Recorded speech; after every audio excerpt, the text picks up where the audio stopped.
From Calais, the messages being sent to families in Africa, the Middle East, Iran and Afghanistan will be about failed attempts to make it to England. Electricity comes for just a couple of hours a day from generators provided by local charities.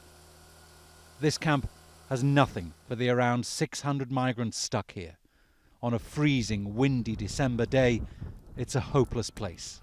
All the living conditions here are just making people very desperate and vulnerable, so they try whatever. To escape here, some migrants are now prepared to pay smugglers to cross the channel in rubber boats. For others, the risk is too great. Have you tried taking a boat? No, this is danger. You know, I want to save my life. I not kill myself.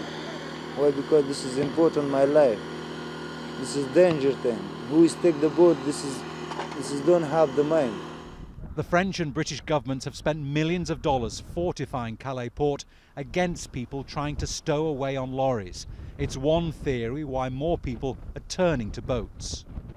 The migrants that launch themselves into the channel in rubber dinghies from here risk high seas, strong currents, freezing water, and they risk collision in one of the world's busiest shipping lanes. My colleague Sonia Gallego picks up the story in Dover. Exhausted and freezing, these people made a hazardous journey on the flimsiest of vessels, rubber dinghies. This latest sudden surge in numbers of those arriving like this has alerted British authorities to the dangers of a possible catastrophic accident in this stretch of water off the southern coast. So much so that the British Home Secretary is now treating this as a major incident. On Saturday, the Immigration Minister went to the town of Dover to meet border officers. They say it has been difficult to keep up with the numbers of people who have arrived in these circumstances, and what they need is help to effectively patrol the area and closer working relations with officials across the channel in France. What we're doing is constantly reviewing the resources that we need, continuing the really important work with the French, and it's absolutely critical that we share information at the highest and the most effective level, because of course what we want to do is to make sure that people don't set sail across the channel making really perilous journeys at a treacherous time of the year.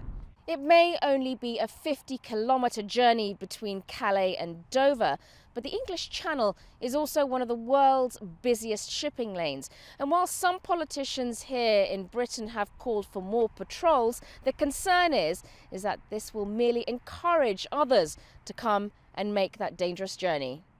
The latest route shows how, despite the dangers, many are desperate enough to risk everything to make it here and to escape the difficult conditions in makeshift camps in France. But even if they make it here, there is no guarantee that they can stay here. Sonia Gallego, Al Jazeera, Dover.